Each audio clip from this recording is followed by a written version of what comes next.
ஒரு காலத்தில் பச்சை பரப்பில் அமைந்த ஒரு அமைதியான கிராமத்தில் ஒரு சிறிய பூனை வாழ்ந்தது. அந்த பூனை பெரியதும் வலிமையானதும் இல்லை.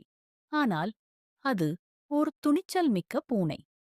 ஒரு நாள் வானத்தில் வளைந்து நின்ற ஒரு விலங்குப் பிராட்சத மாயக் கோபுரம் தோன்றியது.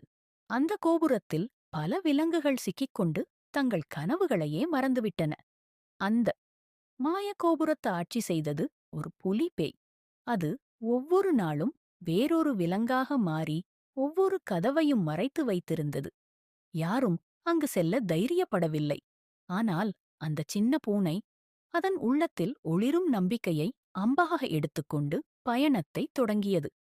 மழை, பசுமையாக இருந்த பாதைகள், பேசும் மரங்கள், பிரகாசிக்கும் கற்கள் அனைத்தும் பூனையின் நடையை பாராட்டின.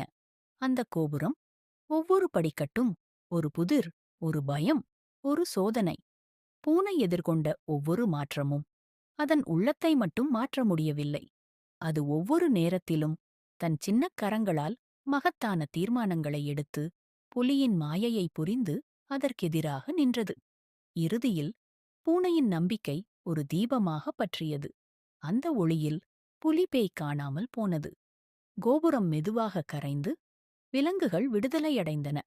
அந்த நாளிலிருந்து பூனை கிராமத்தில் வீரப்பூனை என அழைக்கப்பட்டது.